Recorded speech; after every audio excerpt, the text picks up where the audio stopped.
첫 월급으로 150만 원을 받던 시절이 있었어요. 그때는 참 막막하더라고요. 내가 이 돈으로 결혼은 할 수 있을까? 내 집 마련은 꿈도 못 꾸겠지. 남들처럼 투자하는 방법도 몰랐고 그저 할 줄 아는 건 모으고 돈 아끼는 것 뿐이었어요. 여러분도 처음에는 저처럼 시작하셨죠? 시간이 흐르고 돌아보니까 그때 무식하게 모아놨던 그 돈이 나중에 제 자산을 키워준 아주 든든한 미천이 되어주었더라고요.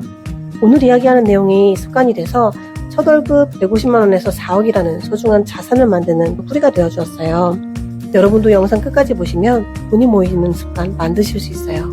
20대부터 지켜온 돈 아끼는 법 5가지 하나씩 이야기해 볼게요. 돈 잘 모으는 사람들을 보면 먼저 저축부터 하라고 하잖아요. 저도 먼저 저축하고 정해진 용돈 내에서 사용하는 걸 20대부터 습관을 들였어요. 그리고 연말에 인센티브가 들어오면 예금에 넣어두고 월급이 오르면 오른 만큼 적금을 들어서 용돈의 씀씀이를 늘리지 않으려고 했어요. 물론 매번 60%라는 수치를 항상 지키기는 어렵더라고요. 친구들 많이 만나는 시기나 경조사가 많을 때는 지출이 커져서 돈 아끼는 법을 지키지 못할 때도 있었고 어렵게 모은 적금을 해외여행을 가서 쓰기도 했어요. 그런데 말이죠. 이렇게 먼저 저축하고 쓰는 습관을 들여놓으니까 한때 조금은 헤매더라도 나중에 이 습관으로 다시 돌아올 수 있더라고요. 사실 소비를 늘리는 건 쉽지만 줄이는 건 정말 어렵잖아요. 저는 매년 한 번씩 해외여행을 다니다가 40대가 돼서 해외여행을 한 번도 안 가고 돈을 더 타이트하게 모으기 시작했는데요. 아무래도 어릴 때부터 해왔던 습관이 있어서 소비를 절제하는 게 처음에는 조금 불편해도 금방 적응하게 되더라고요. 절약하고 돈 모으는 데 진심이신 분들, 오늘보다 더 나은 내일을 추구하시는 분들, 제 채널 구독하시면 더 좋은 정보 많이 얻어가실 수 있어요. 제 용돈에서 가장 큰 비중을 차지하는 소비가 바로 식비예요.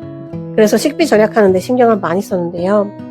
물론 지금은 독립해서 살지만 예전에 부모님과 살면서 고가금이나 식비 절약을 할 수 있었고 덕분에 비교적 잘 모을 수 있었어요. 회사에서 점심 먹을 때 맛도 그저 그런데 매번 비슷한 메뉴 돌려 먹는 거 질리지 않나요?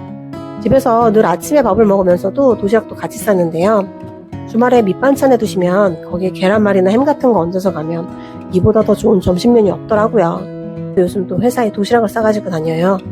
혹시 귀찮다고 생각하시는 분들 계시다면 일주일에 딱 한 번만이라도 도시락을 싸보세요. 솔직히 한 끼에 10,000원 넘는 식사에 커피까지 마시면 20,000원 쉽게 나가잖아요. 도시락을 싸면 나름 메뉴 고민하는 것도 재밌고요. 밖에서 사 먹는 것보다 속이 편하고 무엇보다 저절로 식비 절약이 되더라고요. 그리고 확연하게 줄어드는 식비 오면서 도시락을 싸는 날을 조금씩 늘리게 될 거예요. 제가 그랬으니까요. 이전 영상에서 고정비 줄이는 법에 대해 얘기했는데 궁금하신 분은 상단에 링크에 있는 영상을 참고해 주시고요. 오늘은 고정비 중에서 교통비 이야기를 해볼게요. 저는 지하철 정기권이나 기후동행카드, KPS처럼 대중교통도 저렴하게 타는 방법을 늘 활용했어요. 대리에서 과장 정도 됐을 때 차를 사는 사람들이 한두 명 늘어났는데 저는 직장에 편도 1시간 30분 걸려도 차를 사지 않았어요. 왜냐면 차를 사면 관리하는 데 들어가는 돈이 너무 많더라고요. 지금도 아직 저에게 인생을 즐기려면 차를 사야 된다는 사람도 있는데 사자마자 떨어지는 감가상각에 보험료, 유지관리비, 수선비를 생각하면 아직은 그 돈으로 투자하는 게 낫다고 생각해요. 혹시 여러분 중에 주말에 인근 카페를 가고 싶어서 이 나이에 차 한 대는 있어야 될 것 같아서 차를 사려고 두리번거리는 분이 계신다면 지금 이게 나에게 없어서는 안 되는 필수품인지 아니면 내가 정말 갖고 싶어서 고민하는 건지 다시 한번 생각해 보셨으면 좋겠어요. 돈 모으는 사람들을 보면 가계부를 쓰라는 얘기 많이 하잖아요. 돈 아끼는 법이라는 걸 알면서도 사실 이걸 습관화하기가 너무 힘들었어요. 다이어리도 써보고 앱도 써보고 엑셀도 써보고 다양한 방법으로 해봤는데 제가 지속적으로 활용할 수 있는 게 엑셀이더라고요. 여러 가지 방법 써보다가 2017년도부터 계속 엑셀로 가계부를 써왔는데요. 사실 매번 더 완벽하지는 않아요. 지난 기록을 보면 이 빠진 듯이 안 적은 날도 허다한데요. 지출이 크면 가계부 쓰는 것도 스스로에게 좀 부끄럽기도 하고 귀찮아서 안 쓴 적도 많아요. 그런데 몇 년간 계속 하다 보니까 안 하는 것보다 하는 게 소비를 줄이는 데 도움이 되더라고요. 반성도 하게 되고요. 저에게 가계부는 삶의 방향성을 짚어주는 나침반이랑 같아요.